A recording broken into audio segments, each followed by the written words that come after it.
Hey everyone, and welcome back for another deep dive. Today we're diving into the June 2024 issue of OCQ magazine. Oh, nice. Yeah, issue number 38 for those of you who like to keep track. And we've got a really interesting mix of topics to explore this time. AI, EU policy, even a little bit of neuroscience. That sounds fascinating. I'm intrigued. Right. This magazine always seems to find a way to blend those big picture trends with really human-centered stories. I like that. That's a tough balance to strike. It is. But speaking of striking a balance, that's kind of what our first article is all about. It's the one on AI in the workplace, AI opto workflow. Ah, yes, the always timely topic of AI and its potential impact on, well, everything. Right. Every time I see AI in a headline, part of me does wonder, is my job about to become obsolete? It's a valid concern, and it's one that a lot of people are thinking about. But what's interesting here is that this isn't just like a hypothetical worry for the future. The Dutch government is really making moves to integrate AI. So it's something that's going to be impacting all of us sooner rather than later. So less about if and more about how it'll change things, right? Exactly. We're talking policy discussions, organizations like the Dutch Social and Economic Council getting involved. This is serious stuff. Okay, so no more burying our heads in the sand. AI is happening. But the article does highlight some potential benefits for employers, right? It can't be all doom and gloom. Absolutely. One of the biggest ones they emphasize is increased efficiency and cost savings through automation. Makes sense, right? Mhm. The robots handle the tedious stuff. Exactly. Think data entry, scheduling, all those repetitive tasks that can really bog down human employees. This frees them up to focus on more creative, strategic work. Right, like actually using our brains for something other than just trying to stay awake during data entry. Yeah. But besides efficiency, what else does the article mention? Well, they talk about data-driven decision-making, which is huge. Imagine having access to even more data and insights to help you make better choices. That's the dream, right? Yeah. Having all the information you need right at your fingertips. Speaking of which, the article also touches on the labor shortage here in the Netherlands, which, let's be real, is a pretty big deal for a lot of businesses. It is, and they actually suggest that AI could be a key part of the solution. Really? How so? Well, think about it. If AI can take over some of those jobs that are difficult to fill, it opens up opportunities for people to move into different roles, ones that require uniquely human skills. Okay, that's an interesting way to look at it. Not necessarily replacing jobs, but changing what those jobs look like. Exactly, and they emphasize that even if your job isn't directly replaced by AI, understanding how to work alongside it will be essential in the future. It's like the new workplace literacy, right? Precisely. Okay, so we've got efficiency, we've got data analysis, and potentially even a solution to the labor shortage. But I have to imagine it's not all sunshine and roses, right? What about the concerns surrounding AI? Of course, and the article does address those as well. Like what? What are some of the big ones? Well, job displacement is a big one, obviously. People are worried that robots will take their jobs, and it's a valid concern. But the article also really stresses the importance of training and upskilling the workforce. So preparing for those new opportunities, even if they look different from traditional roles. Exactly. It's about adaptation and being proactive. Speaking of adapting, let's move on to the next part of the magazine, that interview series, In Sprek over Europa. Right. In conversation about Europe, always a highlight. Hearing directly from those Dutch entrepreneurs never disappoints. It's so much more engaging than just reading about policy, right? You get that real-world perspective. Absolutely. Like we were just discussing with AI, it's one thing to talk about it in theory, another to hear how it's actually playing out. 100%. So should we dive into these entrepreneurial stories? Let's do it. Okay, so first up we've got Willem, who runs a transport company. Think logistics, supply chains, all that fun stuff. And he talks about the EU's push for greener transport. Which we all know is important. Yeah, absolutely. But it's also a huge EE undertaking for businesses, especially in transport. Willem actually says he's investing in a fleet of electric trucks. That's not just a line item in the budget, it's a complete overhaul. Yeah, no kidding. But he does mention that this push for sustainability is opening up new opportunities too, new tech, new markets, that sort of thing. Oh, that's right. He specifically mentioned the recent trade deal between the EU and China. Which is huge for anyone in the EV market. China's really leading the charge there. Okay, so potential challenges, but also some real opportunities if you're willing to adapt.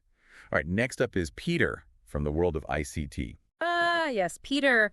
And of course, he couldn't do an interview about EU policy without mentioning everyone's favorite topic. GDPR. You know it.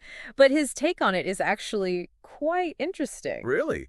Because I feel like a lot of people, myself included, were pretty wary when GDPR first came out. Oh, absolutely. But Peter actually says that while implementing it was a pain, it actually leveled the playing field in a good way. How so? Well, he argues that it forced all companies, even the big tech giants, to take data privacy seriously. And that's created a more level playing field, especially for smaller businesses. Interesting. So it's like a rising tide that lifts all boats, at least when it comes to data privacy. That's a good way to put it. All right, ready for our resident legal expert, Eric? Hit me with some legal wisdom. Well, Eric's take is pretty much what you'd expect from a lawyer. More regulation equals more work for him. But in all seriousness, he does make a good point about the EU's push for harmonization. Which is basically just a fancy way of saying trying to make things more consistent across the EU. Exactly. And Eric sees that as a good thing for cross-border business. It just makes sense. Fewer headaches when you're dealing with different sets of rules in every country. Makes things a whole lot smoother. But he did mention the B word. Brexit. The one and only. Still causing uncertainty, even all these years later. The gift that keeps on giving. But on a more positive note, let's move on to Sophie, our resident fashionista. She always has such great energy. She does, and her story is a great example of how EU policies can actually benefit smaller businesses. Right. She talks about how crucial EU funding has been for her business, especially when competing with those huge fashion houses. Yeah, it's given her access to resources and support that she wouldn't have otherwise. Incredible. But of course, she also mentioned the dreaded B word. Brexit. Yep. No. Supply chain disruptions, mostly. But like a true entrepreneur, she's adapted and actually shifted her business model to focus more on e-commerce. See, there's that adaptation theme again. Okay, I think we've got time for one last interview before we wrap things up. All right, hit me with it.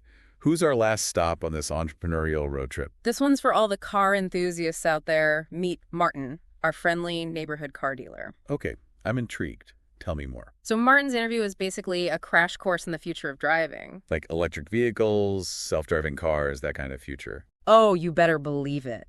He talks about how the electric vehicle market is exploding, especially with Chinese brands entering the European market. Didn't they include an AI-generated image of a Hyundai in the article? I did, and it's stunning. It really is. This magazine is on another level sometimes. So what else did Martin have to say? Well, he touched on how EU trade deals directly impact what cars he has on his lot, which I thought was interesting. It's like this web of interconnectedness, right? Yeah. Everything affects everything else. Exactly. And just when you thought it couldn't get any more futuristic, he starts talking about autonomous vehicles. No way. Is he already thinking about selling self-driving cars? He's got his finger on the pulse, that's for sure. And it kind of brings us full circle, doesn't it? From AI in the workplace to AI on the roads. It's like we're living in an episode of Black Mirror, but it's actually exciting and not totally terrifying. That's a good way to put it. But speaking of things that are both fascinating and maybe a little bit terrifying, should we move on to our final article? It's a bit of a change of pace. Oh, you mean the one about chronic pain and the nervous system? The very same. It's not exactly light reading, but it's incredibly insightful. Well, you've piqued my interest. Lead the way. So, chronic pain and the nervous system. Huh. Okay. This Kiki Kemp article, the Polyvagal Theory and PEAG, it's a mouthful. Basically, it's about how our bodies react to stress and how that can actually lead to physical pain. Yeah, it's like our nervous system gets stuck in overdrive, even when there's no real danger. And that constant state of alert can manifest as chronic pain. So it's not just in our heads, it's like a full body response. Exactly, it's all connected. The article delves into this thing called the Polyvagal Theory, which basically says our nervous system has these different states. Okay, like what? Break it down for me. So you've got the sympathetic nervous system, which is responsible for that fight or flight response. Right, like when you're about to miss your train, you start sprinting through the station. Exactly. Your heart's racing, you're hyper aware, all that fun stuff. Then there's the parasympathetic nervous system, which is the opposite. It's all about rest and digest, calming down, recharging. Ah, so that's the one we want to be friends with. Exactly. But here's the thing. Sometimes our nervous system gets stuck in that sympathetic mode, even when we're not in any real danger. So we're basically living in a constant state of, OMG, everything is going to kill me. Even if we're just, like, trying to enjoy a cup of tea. Pretty much. And that's where Kiki adds an interesting layer to this whole theory. She talks about a fourth F. Not just fight, flight, or freeze, but also fawn. Fawn, like a baby deer. Yeah, exactly. It's that people-pleasing response to stress, where we try to avoid conflict by basically becoming invisible. Oh my gosh, that's totally me. I am the queen of fawning. It's a common response, especially for women, but the problem is that constant need to please to keep everyone else happy, it takes a toll. It keeps our nervous system on high alert. And that can lead to chronic pain, even if there's no actual physical injury. Precisely. So it's not just about popping pills to mask the pain, it's about addressing the root cause, that dysregulated nervous system. So how do we actually do that? Like, how do we rewire our nervous systems to chill out a bit? Well, Kiki talks about the importance of breath work. Things like the 4-7-8 method, where you breathe in for a count of 4, hold for 7, and exhale for 8. Oh, I've heard of that. Doesn't sound too complicated. Right. She also mentions body-focused therapies like yoga and Tai Chi, things that help release tension and promote relaxation. Okay, I can get on board with that. Sign me up for a yoga class. Stab. Yeah. But she does mention some other things that sound a bit more intense. The trauma release breath work. Yeah, that's the one. I mean, it's not for everyone, but it just goes to show that there are so many different approaches to healing. It's about finding what works for you. That's a good point. It's like this whole magazine issue has been about finding balance, right? Balancing the excitement of AI with the need for human connection, balancing the opportunities of EU policy with the challenges it can bring, and finding that balance within ourselves, between our minds and bodies. I love that. It's like that old saying, everything in moderation, even stress. Right. And maybe a little bit of 4-7-8 breathing on the side. Exactly. Well, on that note, I think we've covered a lot of ground today. AI, EU business, chronic pain. It's amazing how this magazine always manages to find those threads connecting seemingly disparate topics. It's a testament to their editorial vision, for sure. They always find a way to make you think. They do. So to our listeners, thank you so much for joining us on this deep dive. It's always a pleasure to explore these fascinating topics with you. Absolutely. And remember, if any of the articles we talked about today piqued your interest, be sure to check out the full issue of OCQ magazine. And as always, we'll be back soon with another deep dive into a new and exciting topic. Until then, happy reading. And remember to breathe.